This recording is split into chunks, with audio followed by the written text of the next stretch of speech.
আসসালামু আলাইকুম। বেতের নামাজ কত রাকাত পড়তে হবে? ১ রাকাত নাকি ৩ রাকাত? শরীয়তে ১ রাকাত বলে কোনো নামাজ নাই। বেতের নামাজ ৩ রাকাত। ঢাকা ওয়ালাইকুম থেকে আসসালাম। বলছি।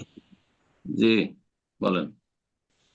জি, আমরা শুনে আসছি যেটা যে হাদিস অস্বীকার করলে সমস্যা হয় ইমানে, এবং আমরা হুম, এখানে পাই যে বেতের সালাতটা ১ থেকে ৯ অথবা ১১ রাকাত পর্যন্ত পড়া যায়।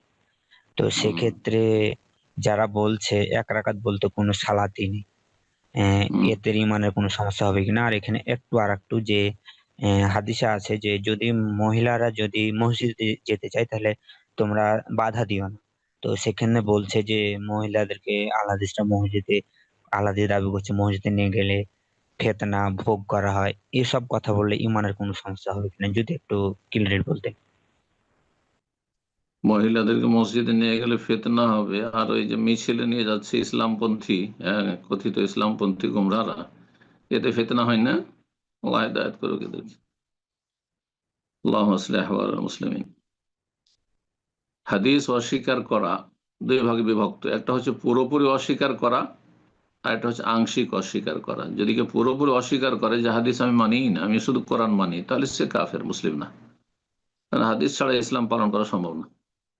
কোন ইবাদত করা যাবে না, সালাত, সিয়াম, যাকাত কিচ্ছু করা যাবে না, হজ উমরা কিছুই করা যাবে না, হালাল হারাম কিছুই হবে না।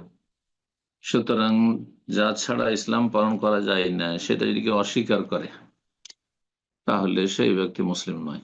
আর আংশিক কেউ যদি হাদিস অস্বীকার করে, হ্যাঁ, পুরোপুরি নয়, একটা দুটা হাদিস অস্বীকার করে, তাহলে দেখতে হবে যে কি জন্য অস্বীকার করছে। বলছেন না এই হাদিস আমাদের মজহাবের খেলাফ, সেই জন্য মানি না, অথচ হাদিস সহিহ। তাহলে গুমরাহ, পথভ্রষ্ট, বরং কুফরির আশঙ্কা আছে। সহিহ হাদিস কোন ইখতিলাফ নেই, মানসুখ বলেও কেউ মন্তব্য করেনি। আর যদি বলে যে আমি হাদিস মানবো না কারণ আমার মজহাবের খেলাফ সেই জন্য, তাহলে তার কুফরির আশঙ্কা আছে, আর গোমরাহ পথভ্রষ্ট তো অবশ্যই। আর যদি হাদিস অস্বীকার করে, কিসের জন্য? অন্য আরেকটি হাদিস সে পেশ করছে, যদি হয়তো একটু দুর্বল, অথবা সাহাবায়ে কেরামদের আসার কিছু পেশ করছে যে এরকম আছে, সেই জন্য এই হাদিসটা আমরা আমল করছি না, তখন গোমরাহ বলা যাবে না। তবে এই ক্ষেত্রে, বেতের নামাজ কত হ্যাঁ, রাকাত পড়তে এই হবে? ক্ষেত্রে ১ রাকাত নাকি অবশ্যই ৩ তারা রাকাত? সঠিক শরীয়তে ১ পথে রাকাত নেই, বলে কোনো নামাজ সঠিক নাই। পথে নেই, কিন্তু বেতের নামাজ তখন ৩ গোমরাহ রাকাত। বলবো না। জি, বোঝা গেছে। কোরআন এবং হাদিসের উপরে আমল করতে হবে। হাদিস সহিহ যদি হয়, হাদিস মানসুখ মুহাদ্দিসিনে কেরাম বলেননি, এবং হাদিসের উপরে আমল করা সাহাবায়ে কেরাম থেকে চলে আসছে। আর সেই হাদিসকে যদি কেউ অস্বীকার করে তাহলে এটি গোমরাহি। একটি হাদিসও যদি অস্বীকার করে, যেমন বলে বেতন, তাহলে এটি বিভ্রান্তি। বেতন ১ রাকাত নেই, অথচ আছে।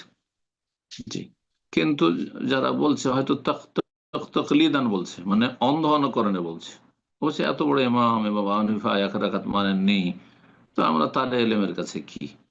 হ্যাঁ, তো কিছু আলেমারা বলেছেন তাকলিদ অন্ধ অনুকরণ যদি বলে, যদিও সেটি, হ্যাঁ, সঠিক পথ নয়, কিন্তু সেটিকে বলা যাবে যে কিছুটা বিভ্রান্তি, সেটি অবশ্যই বিভ্রান্তি। সহিহ হাদিস থাকলে সেখানে মানুষের তকলিদ করা জায়েজ নয়। সেই হাদিস স্পষ্ট, যেখানে নবী সাল্লাল্লাহু আলাইহি ওয়াসাল্লাম বলছেন যে আল্লাহর বান্দীরা মেয়েরা যদি মসজিদে যেতে চায় বাধা দিও না, আর এরা বাধা দিচ্ছে, তাহলে হাদিস বিরোধিতা করছে, এটিও গোমরাহি। জি, কিন্তু যদি সেখানে যুক্তি পেশ করে যে আজকাল ফিতনার জামানা, আর পর্দা করে যায় না, আত্মসুগন্ধি লাগিয়ে চলে যায়, ইসলাম বিরোধী কর্মকাণ্ড হয়ে থাকে, অঘটন ঘটতে পারে, সেই জন্য আমরা বাধা দিচ্ছি, তখন গোমরাহ বলা যাবে না। তাদের যুক্তি বলছে, কিন্তু তাদের যুক্তিটা ঠিক নয়। আল্লাহ তাআলা আলাম। জি।